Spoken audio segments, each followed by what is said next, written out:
नमस्कार दोस्तों, स्वागत है आपका मेरे चैनल पर।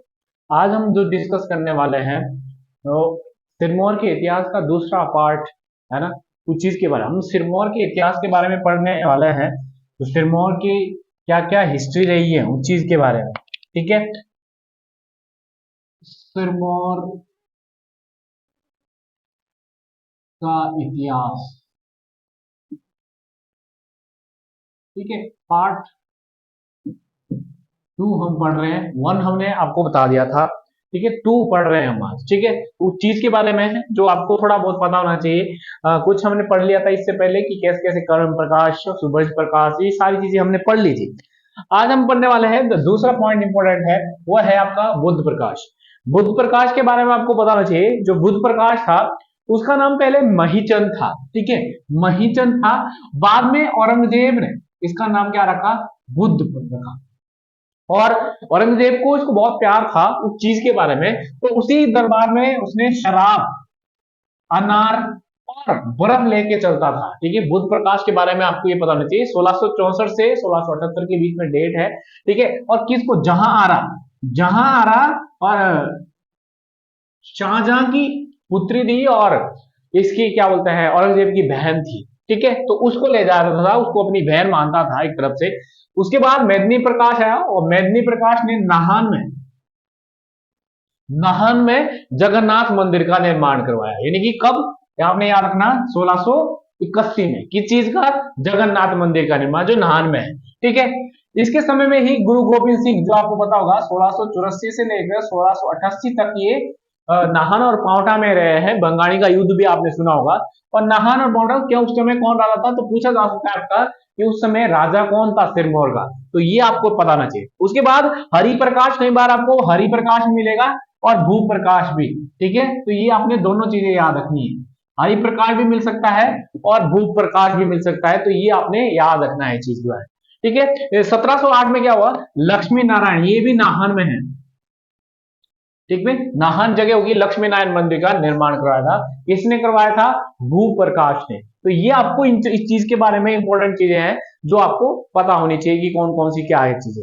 इसके बाद विजय प्रकाश इसके समय कालिस्तान मंदिर का निर्माण किया था। देखो, जो विजय प्रकाश की पत्नी थी एक, ठीक है, वो जो वहां के कल्याण चंद थे, उत्तराखंड के जो कल्याण चंद थे, उनकी बेटी थी वो, उसने अपने एक काली माता की मूर्ति लाई थी, ठीक है। और वो कहाँ पे, नाहन में स्थापित की, जिसको आज आप कालिस्तान मंदिर के नाम से जानते हैं, ठीक है। तो ये आपको पता होना चाहिए, इसलिए इसका नाम कालिस्तान मंदिर का निर्माण करवाया। तो ये आपको डेट पता होना चाहिए, 1730 में, ठीक है। तो ये आपको इंपॉर्टेंट पता होना चाहिए।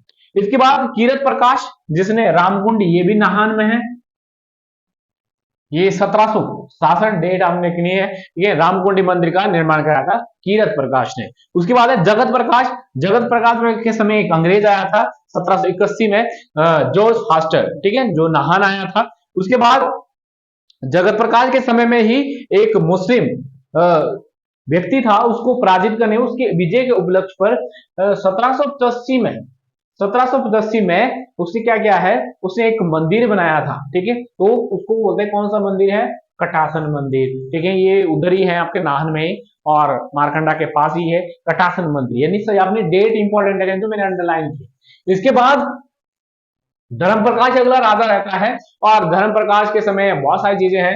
केलूर के राजा पर आक्रमण करता है संसार चंद, जिसमें हेल्प करता है धर्म प्रकाश, ठीक है, धर्म प्रकाश करता है। और उसी के समय हंडूर के राजा और आपके बघाट के राजा भी आक्रमण करते हैं, जब ये धर्म प्रकाश के समय। तो ये आपको इस चीज के बारे में। उसके बाद कर्म प्रकाश के समय गोरखों का आक्रमण होता है, और गोरखा का जो उसका नेता होता है वो था रणजोर सिंह, ठीक है। रणजोर सिंह आक्रमण करता है इस समय, ठीक है। और रणजोर सिंह ने ही नाहन के पास ही है, थोड़ा 5-6 किलोमीटर दूर है, जातक दुर्ग का क्या है, निर्माण किया, ठीक है। तो रणजोर सिंह ने जातक दुर्ग का निर्माण। उसके बाद फतेह प्रकाश आता है, और फतेह प्रकाश के समय भी आक्रमण होते हैं, बहुत सारे अंग्रेजों के आक्रमण होता है। क्यारदा घुंडी, जो फावटा वाला, जोसार बाबर, जो ये सारी चीजें वहां पर आक्रमण होते हैं, किसके प्रकार, फतेह प्रकाश ने 3 चीजें बहुत इंपॉर्टेंट आर्किटेक्चर बनाया है, एक शीश महल और एक मोती महल। ये आपको बताएं, अगर आपसे पूछे कि किसने बनाए, कहां पे है ये, नाहन में, ठीक है, तो ये आपको इंपॉर्टेंट पता होनी चाहिए। इसके अलावा इसने नाहन कोठी का भी निर्माण किया था, कहां पे किया था, पंचकूला में। ठीक है, तो ये आपको इंपॉर्टेंट चीजें फिर जो मैंने आपको बताया है, राजा आपको कौन कौन सी चीजें हैं जो आपको इंपॉर्टेंट चीजें पता होनी चाहिए। तो ये सारी चीजें आपके एग्जाम के लिए बहुत इंपॉर्टेंट चीजें हैं जो आपने ध्यान रखनी है। मैंने अलग अलग राजाओं के बारे में बताया। बुद्ध प्रकाश ने औरंगजेब ने इसको बुद्ध प्रकाश की उपाधि दी, मेदिनी प्रकाश जिसने एक मंदिर बनाया। तो अधिकतर मैंने चीजें इसमें ये बताई कि मंदिर किसने बनाए, किसके समय बने, ये सारे किले किसने बनाए, ये सारी चीज जो ये इंपॉर्टेंट चीजें है जो आपको राजा की, अधिकतर ये जो टॉपिक है एक तरफ से मंदिर पे है, यानी कि आर्किटेक्चर जो मंदिर बनाए। इसे मैंने आपको पहले दीप प्रकाश ने जो आपका बाला सुंदरी मंदिर बनाया उस चीज के बारे में बताया था। तो उसके बाद आपने नाहन जी जो नाहन शहर की स्थापना किसने की। आज हमने जो इसमें ज्यादा फोकस आपने करना है वो फोकस करना है क्या बोलते हैं, यहाँ के मंदिरों के बारे में। सिरमौर के मंदिर किसके राजा ने कौन से मंदिर बनाए हैं, कब बनाए, ये चीजें आप आने वाले टाइम में जो हम तीसरा पार्ट पढ़ने वाले हैं सिरमौर के इतिहास का, वो है आपका शमशेर प्रकाश। शमशेर प्रकाश, अमर प्रकाश, राजेंद्र प्रकाश, ऐसे राजा जिसमें से शमशेर प्रकाश बहुत इंपॉर्टेंट है आपके एग्जाम के लिए पॉइंट ऑफ व्यू से, और उसके स्वर्णिम काल भी कहा जाता है उसी काल में। ठीक है, तो ये आज का टॉपिक इतना ही रहेगा आपको जो आपको मंदिरों के बारे में जानना है। ठीक है, तब के लिए धन्यवाद।